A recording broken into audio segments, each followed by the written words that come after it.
Well, good morning, everyone. I'd like to welcome you all to our webinar. This is ISO 9001:2015, Knowing What to Expect to Ensure a Stress-Free Audit. My name is Joseph Krolikowski. I am the QMS Program Manager for PJR. Couple of notes for our participants today. All of you are on mute, but we absolutely want to address your questions, so please utilize the question portion of the dashboard. We will address your questions at the end of our presentation. One of the more common questions that we get when we present a webinar is whether or not it will be made available after we're finished. We do make our webinars available in two ways.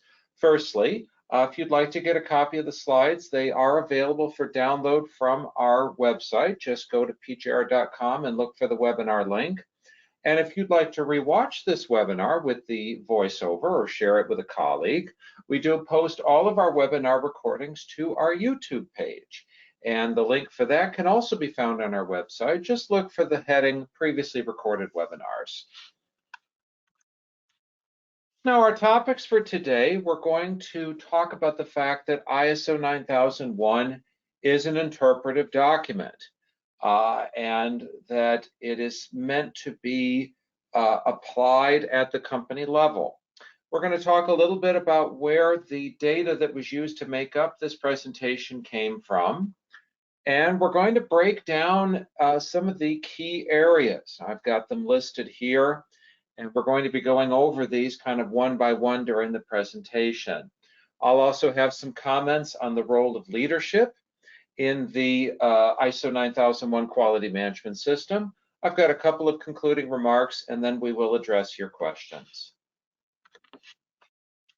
So to begin with, it is important for any company that is pursuing or maintaining ISO 9001:2015 certification.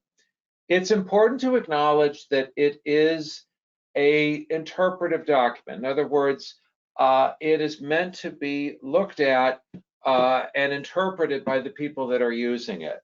Now, you may be interested to know that when ISO 9001:2015 was published, it was the first version of ISO 9001 that had an explanatory appendix. In Appendix A, there are actually 8 points of explanation given. It is one of the only ISO published standards to have a whole separate supplemental standard for further explanatory purposes. So let's talk about that just a bit. Now, the technical specification 9002 was published on November 1st, 2016, about a little more than a year after ISO 9001:2015 was published. Now, the title of that document is Guidelines for the Application of ISO 9001:2015. Now, this is not a standard that you can get certified to, but what it is officially sanctioned guidance from the ISO, providing clause-by-clause ideas on how to implement ISO 9001. Now, if we've got anyone on our webinar today that remembers the 2000 version of ISO 9004, it's very similar in style and content to that publication.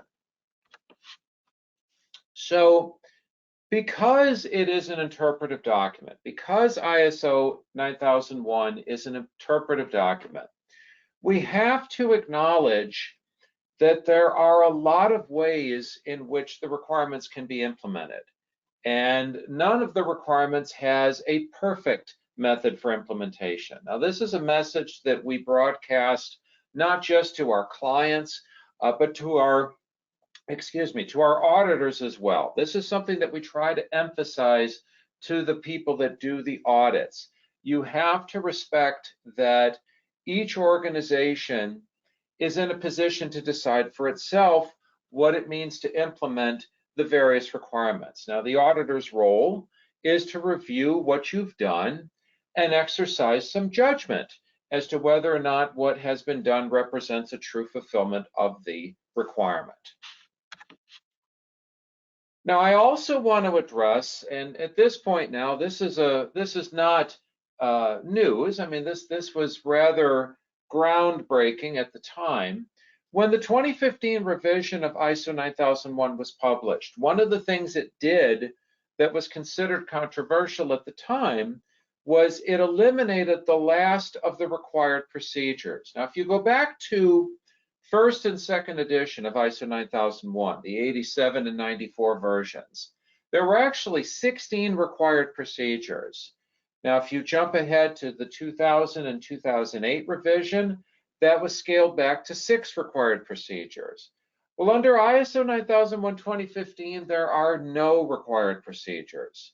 Now, what is expected in its place, I suppose you could say, is that the organization has to control what it does. It has to have effective controls in place. And we're going to unpack what that means as we continue our presentation this morning.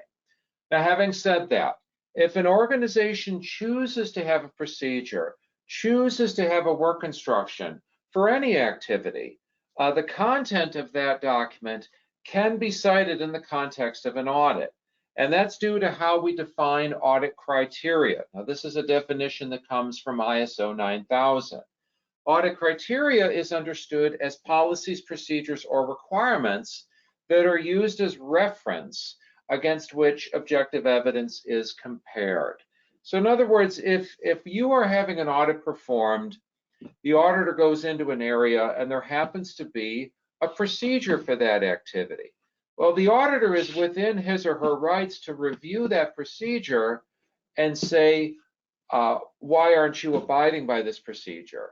So that it's important that just because ISO 9001 doesn't require procedures, that does not excuse you from following whatever procedures you have in place. Now, ISO 9001 2015, this slide needs to be updated, obviously. It's been in print now for 10 years. It's going to actually be the 10th anniversary this coming September. And ISO 9001 itself has been in print for over 30 years at this point. Now, despite that tenure, many of the same things continue to be cited year after year in the ISO 9001 audits.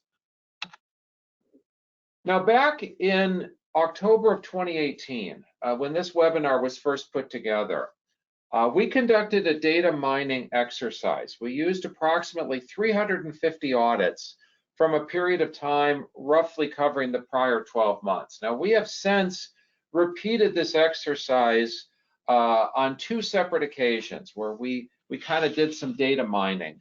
And these figures hold up year over year, period over period. The 5 general areas that get cited the most often, and here they are: management review, internal audit, quality objectives, calibration, and external provider approvals. Now, it's interesting to note, if you look at this list, 3 of these items, management review, internal audit, and calibration, these are all legacy requirements. These have been part of the standard going all the way back to 1987. So these are not new concepts, and yet they continue to be cited year after year in the audits that we perform. So recognizing that we can't advocate specific methodologies for implementing any requirement, it is proposed that what we can do is provide some clarity on what these requirements are commonly interpreted to mean and how they are commonly fulfilled. So over the next several slides, we're going to try to give you some of these details. Now, please note, the content of the slides we're about to go through are not an endorsement of approach, and they can't be used as justification for any circumstance cited by an auditor within an official nonconformance. Now, we are going to be providing some details on how to request an impartial resolution of disputed nonconformances a little bit later in the presentation, so we'll revisit that topic. Okay, so let's start with the #1 item that comes up in audit nonconformances, and that is management review, which is found in section 9.3. 9.3 has 3 subclauses. We're going to be referring to these as parts. Now, in part one, we have verbiage that talks about management having to review the quality management system, and it talks about planned intervals. And that's kind of the key part of this first item here. The fact that it is planned intervals. It intends for you to have some manner of controlling the frequency and content of the management review meetings. Now, what those controls are, well, that's up to you. You might have internal schedules, you might have a procedure, you might have automated reminders, and so forth. But they do have to occur at planned intervals. Second part of the management review requirement is a fairly extensive list of things that need to be discussed. And there's a lot of content here. There's talk about prior management review actions, changes in internal, external issues, audit results, customer satisfaction, and so forth.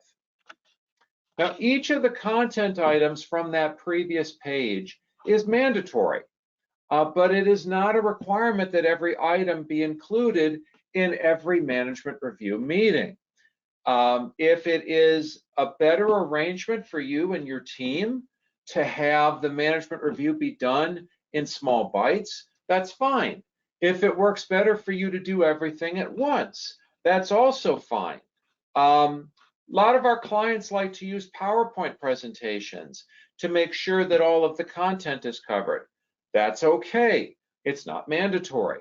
A lot of our clients like to use a standardized agenda format to make sure that nothing is missed. That's also okay, and it's also not mandatory. So again, the controls that you apply are at your discretion. The last part of the management review requirement talks about the outputs, and there's some key verbiage that's applied here. The decisions and actions. It's important for you to remember, management review is supposed to be productive. It's not just a churn of information. It's supposed to lead to decisions and actions, and I always like to throw in the term conclusions. You know, if the management review does nothing else, it should, at minimum, give the management team an opportunity to firmly conclude on these items and make affirmative statement and have that be on the record. And speaking of things being on the record, that is the last key item from the requirement. The organization shall retain documented information. That means that you need to have records of the management review meeting, tangible records that show what was discussed and what were the decisions, actions, and conclusions. All right, let's shift into our second most commonly cited item, and that is the internal audit requirement, as found in section 9.2. Now, this requirement has two subclauses. The first part, again, we have some similar verbiage to what we just looked at with management review. That is that internal audits need to be at planned intervals to provide information on the quality management system.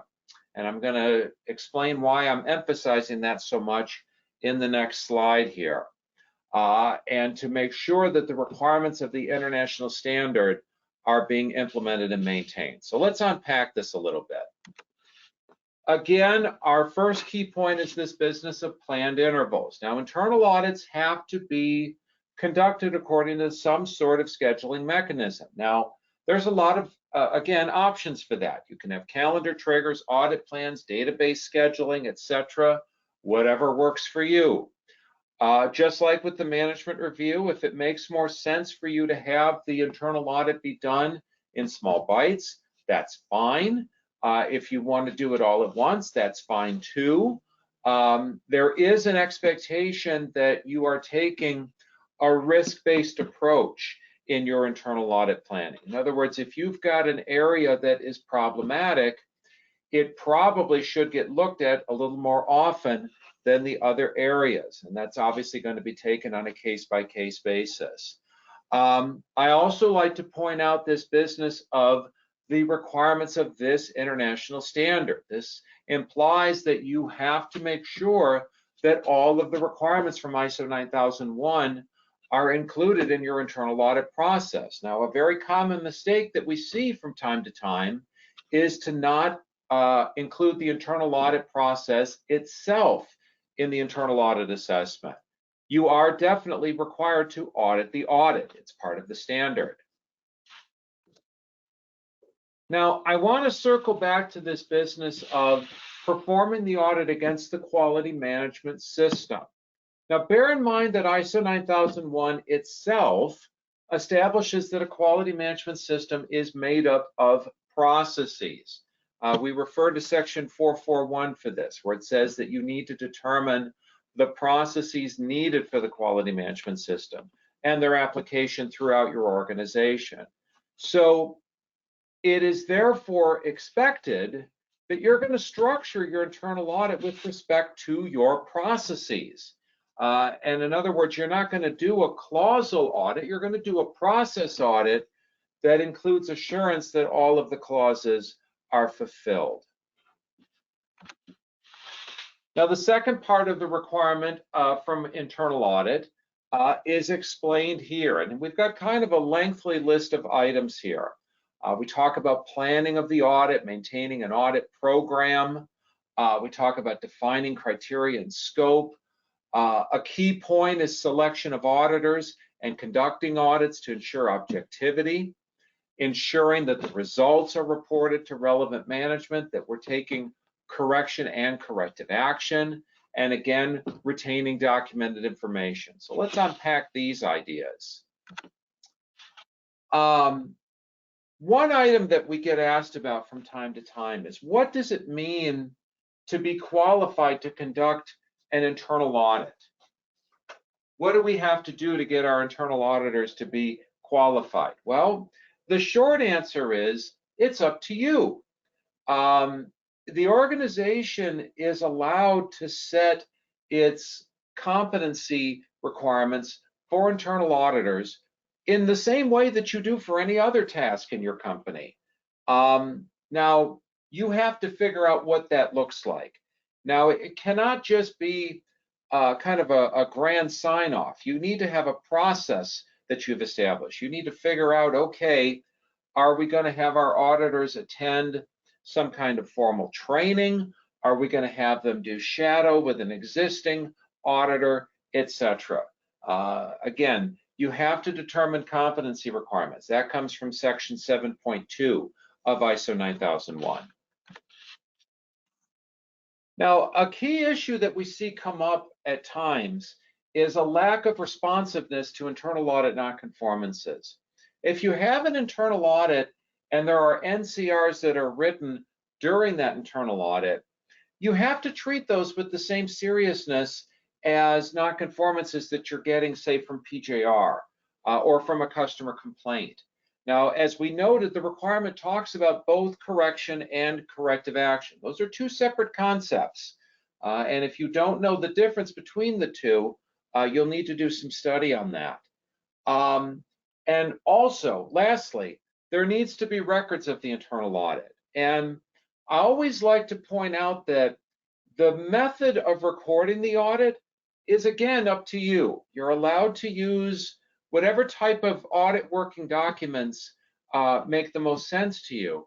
But bear in mind, they need to demonstrate that there was a depth of audit. In other words, if all you have is a schedule and some nonconformances, well, that doesn't really provide proof that the whole system got audited.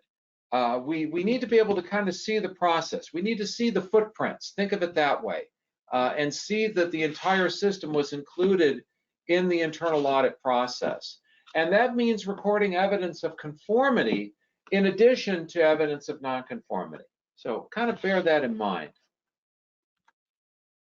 Now, I do want to talk briefly about consultants in the internal audit context. A lot of our clients like to outsource their internal audit to a consultant, and that's perfectly fine. But you need to bear in mind that regardless if you have hired a consultant to do your audit for you, the overall responsibility for the internal audit program is still your responsibility. It's your job to maintain scheduling of the internal audit, planning of it, responding to nonconformances, maintaining the audit records, and so forth. So don't get into the habit of telling your auditor, well, our consultant handles that. No, it's your system and it's your responsibility. You need to be able to speak confidently about your internal audit process and how it is controlled. All right, let's go into our third most common item, and that is the quality objectives. Now, quality objectives are established in section 6.2, and the requirement has two subclauses. In part 1, it indicates that you need to establish quality objectives at relevant functions, levels, and processes. Your quality objectives need to be, and then there's a list of items here. They need to be consistent with your policy, measurable, they need to be relevant to conformity of products, monitored, communicated, and updated. So let's again unpack this a bit. Firstly, I want to address this issue of objectives being measurable. And this is important because if we don't have measurability, we don't really have a good way of determining whether or not we have met the objective. Now, variable type objectives, are the most common, saying things like we want to achieve 99% on-time delivery and so forth. Those are most common. However, attribute type objectives are also considered acceptable. Saying, for example, we want to have NADCAP accreditation by the end of 2025. Well, that's kind of a pass-fail type item. That's what I mean when I'm referring to an attribute type objective. They're both acceptable, but it has to be measurable. It has to be something where you can look at it and say, okay,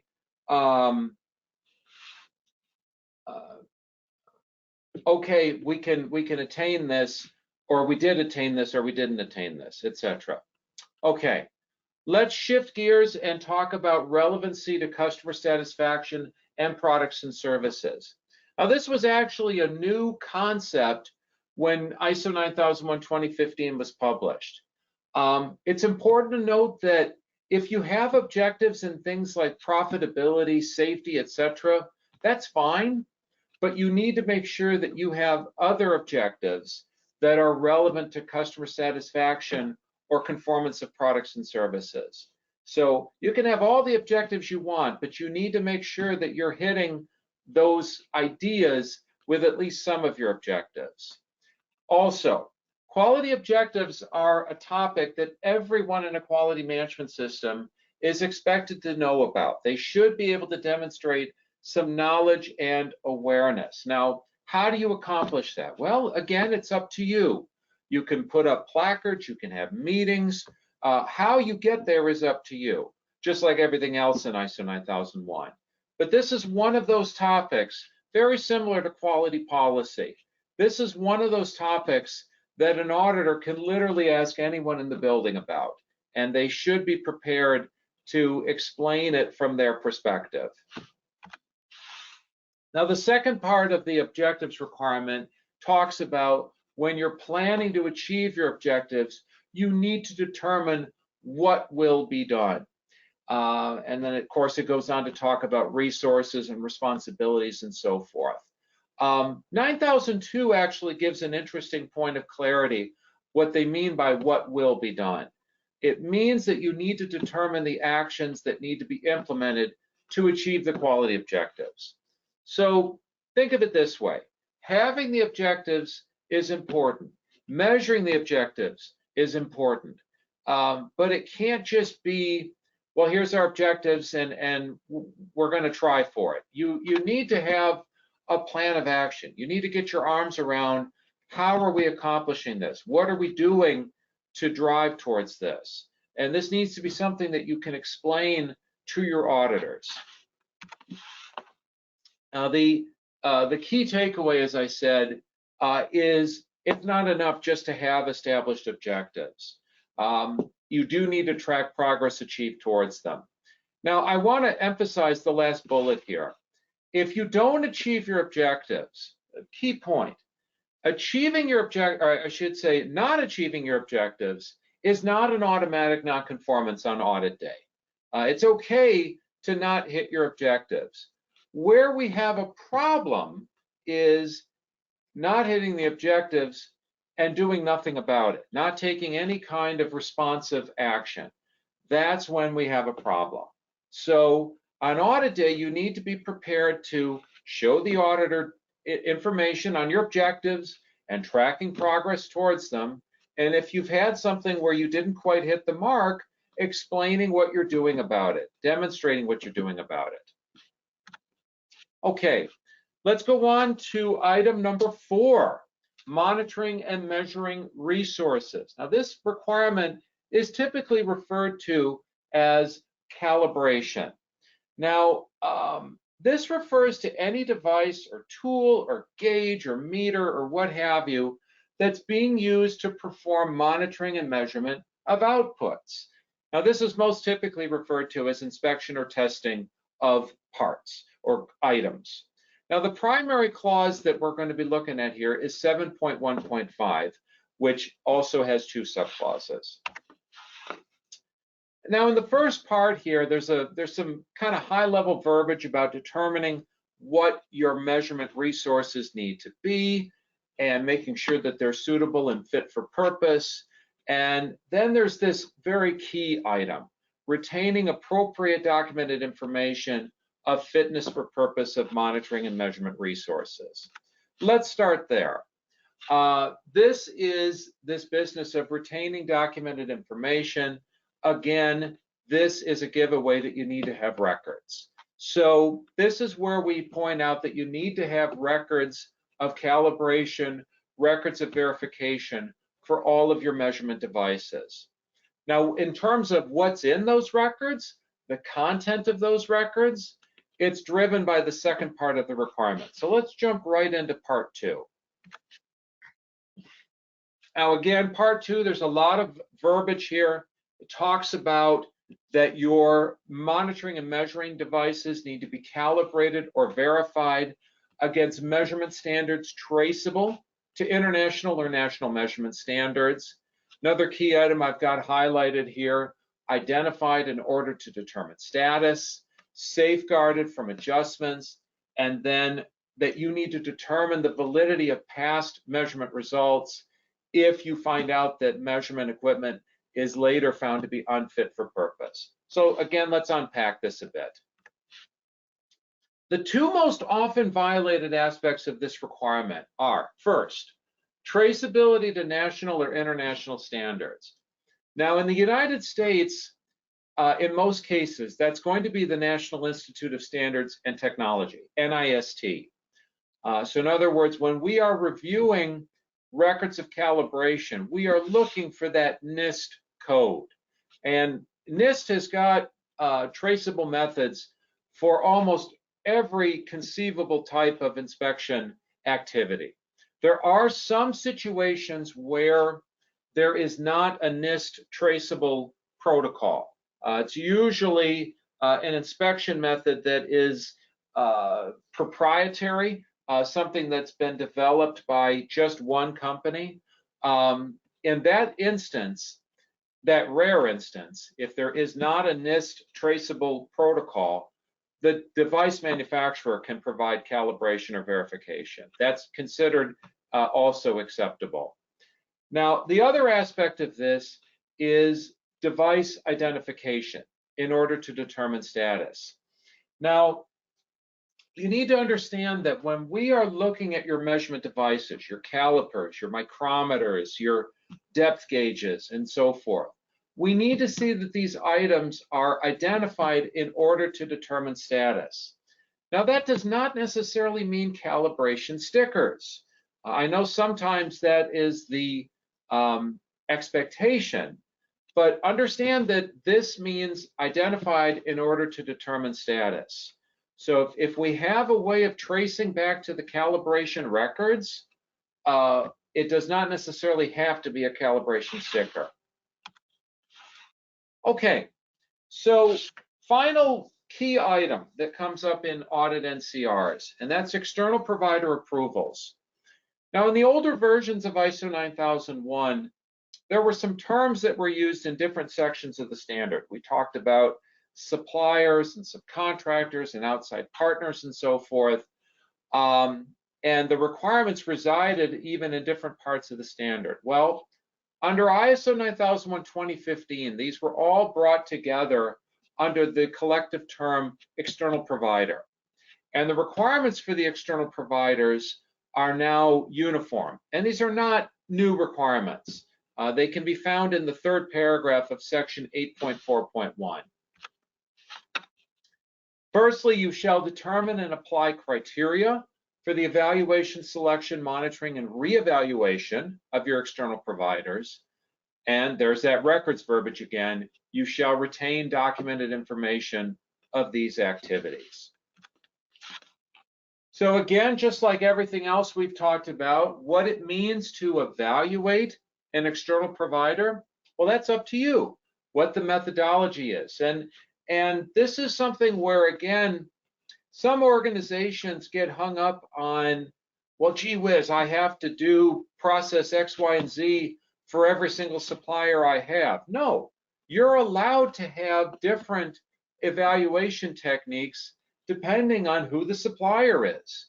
You know, you may apply one set of evaluation criteria for someone that you're buying raw materials from, and an entirely different set of criteria for someone that you are purchasing training services from. Makes sense, right? So whatever it is, it's up to you to kind of set those ground rules and make sure that you are sticking to your process, to your plan. Now, please note, it does call for not just initial evaluation, but for monitoring and reevaluation. Also, there is an expectation of records associated with this process. Having an external provider's name on a list is not evidence of evaluation on its own. So it needs to be more than just an external provider list. Bear that in mind also. Now, I'd like to take some time and talk a little bit about two other key requirements from ISO 9001, which were new at the time that the 2015 version of the standard was published. And that is risk and interested parties. Let's start with risk. Now, risk is mentioned in 16 places in the standard. The term risk is used in 16 different places. Now, identification and management of risk is a system-wide strategy, in much the same way that continual improvement is a system-wide strategy. And it's important to note that you don't have to have a formal risk management process. That is key. You don't have to have a formalized risk management activity. That's actually something that's unpacked in the appendix of ISO 9001. ISO 9002 talks about key risks as things like failures of processes, products, and services to meet requirements, or not achieving customer satisfaction, kind of big picture items. Now, the risk requirement is primarily found in Section 6. In Section 6, it talks about planning for your system and considering the issues referred to in 4.1. These are going to include things from inside and outside, and the requirements from 4.2. These are going to mean both internal and external interested parties. And then determining the risks and opportunities that need to be addressed to give assurance that your system can achieve what it needs to achieve, that you are enhancing things that are good, preventing things that are bad, and overall achieving improvement. In 6.1.2, it talks about you need to determine your actions to address risks and opportunity and how to implement those actions into your processes. Now, what do they mean when they say actions to address risks and opportunities? Again, I want to refer to ISO 9002 because it breaks it down into kind of 5 pools of activity. You can avoid the risk. You can stop doing the process or the part of the process in question. You can limit the risk. You can have procedures, work instructions, etc. You can share the risk. This might be, for example, buying your raw materials in bulk as a way of avoiding running out of a particular item. You can transfer the risk. This is going to be things like insurance and so forth. And then finally, when all other measures, reasonable measures, have been taken, you can accept the risk that remains. So in terms of how we audit this, we have trained our auditors to ask a very open-ended question, and to ask about risk actions, ask about how you are managing risk within your organization. Now, our primary expectation is that you understand the concept. That you understand the concept and you are prepared to explain what your approach has been. Now, there's really only one requirement in ISO 9001:2015 that mandates records pertaining to risk actions, and that's management review. In 932E, it says that the effectiveness of actions taken to address risks needs to be something that is discussed in the management review process. And then, of course, 933 requires that we have records of management review be kept. So we're going to be looking for it there. So two things. Can you explain the concept and what it means to your organization? And can you show evidence that you're talking about risk actions within the management review meeting process? Let's talk a little bit about interested parties. I want to direct your attention to the official definition for interested parties. And this is a person or organization that can be affected by or perceive themselves to be affected by a decision or activity. Now, this is going to include things like customers, owners, your employees, your suppliers, etc. Now, in section 4.2 of the standard, it requires that the organization determines who their interested parties are. But it emphasizes who are the interested parties that are relevant to your quality management system. Now, the idea is that you know who your relevant interested parties are, who is going to have an impact on your quality management system. Now, the term is meant to make sure that you are considering all reasonable possibilities. Now, one good point that we want to emphasize here, in most circumstances, it's going to be inappropriate for you to conclude that your only interested party is your customer base. Now, we've trained our auditors. If an organization says that it is just their customers, we'll accept that at face value, but we are going to ask, what process did you use to conclude that the only relevant interested party is the customer base? Now, if there is no evidence of a structured analysis, we are potentially going to consider that that was a flawed decision and potentially write a nonconformance. Now, in terms of who else can be an interested party, we can again refer to ISO 9002, which provides an even longer list of possibilities. Competitors, trade groups, statutory authorities, bankers, unions, franchisees, and so forth. Now, what is the organization supposed to do to figure out what their interested parties want and what are the needs and expectations? Well, you'll be pleased to know that it's going to be primarily things that you should already be doing. Things like reviewing the orders that you're receiving, looking over statutory and regulatory requirements, participating in relevant organizations and associations, doing market surveillance, having customer surveys, and so forth. All of the things that are considered good business practice are methods that are effective for determining interested party requirements. Now, there is always a possibility that you may get a nonconformance for your process for interested parties.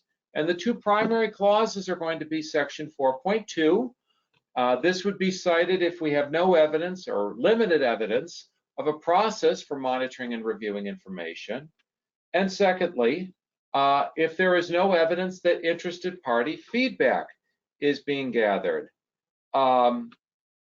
this would represent a violation of clause 9.3.2 C1. Now let's talk about one more item here, and that is the leadership requirements that are unpacked in section 5.1.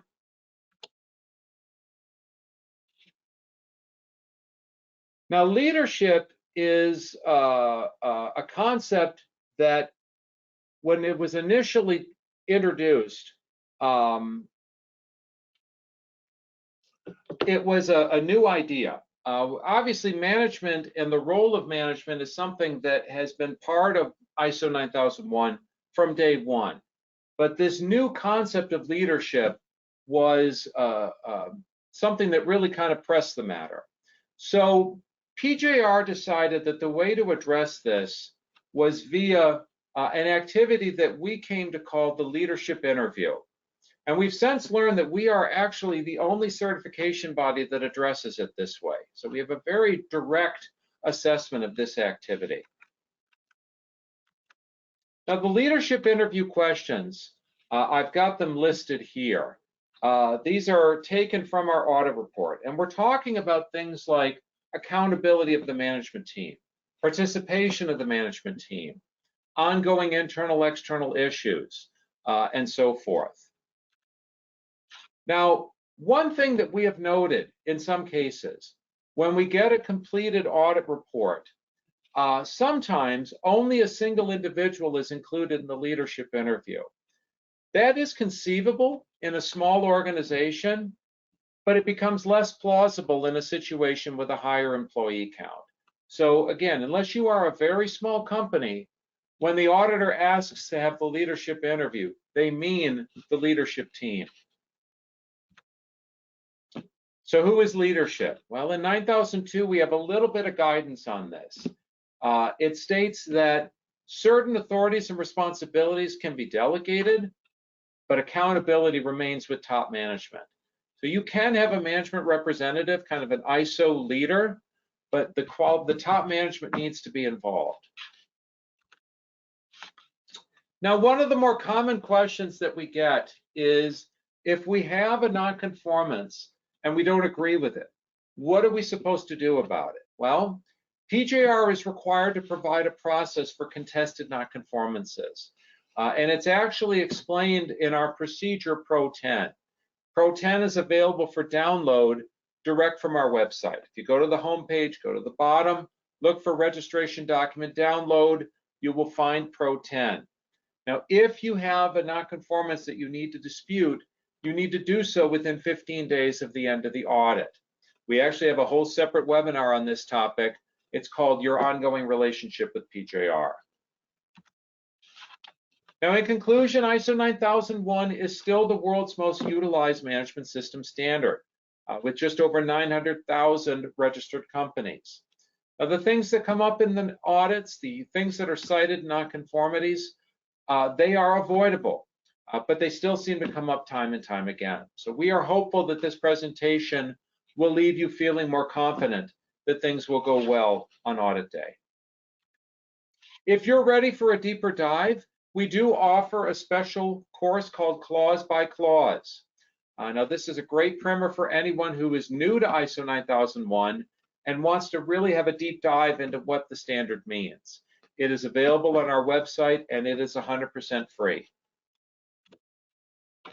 We have a lot of other webinars on various topics. Two of the more popular ones for companies that are new to ISO 9001 are our presentation on non-applicable clauses, understanding what you can and cannot exempt in the audit process. We also have a presentation entitled The Interaction of Processes and Its Importance to a Successful Audit. This is a deep dive into the concept of processes and how to correctly understand them. And we have presentations on a wide variety of other topics: corrective action, stage 1 audits, and so forth. If you'd like to be kept informed of the latest news automatically, the best way for you to do that is to visit our website at pjr.com.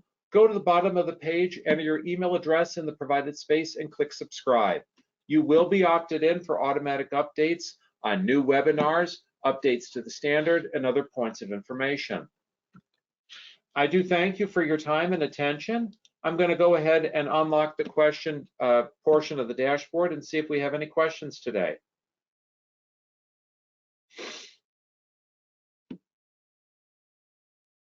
Okay, well, I'll wish everyone a great day. Thank you so much and have a good one.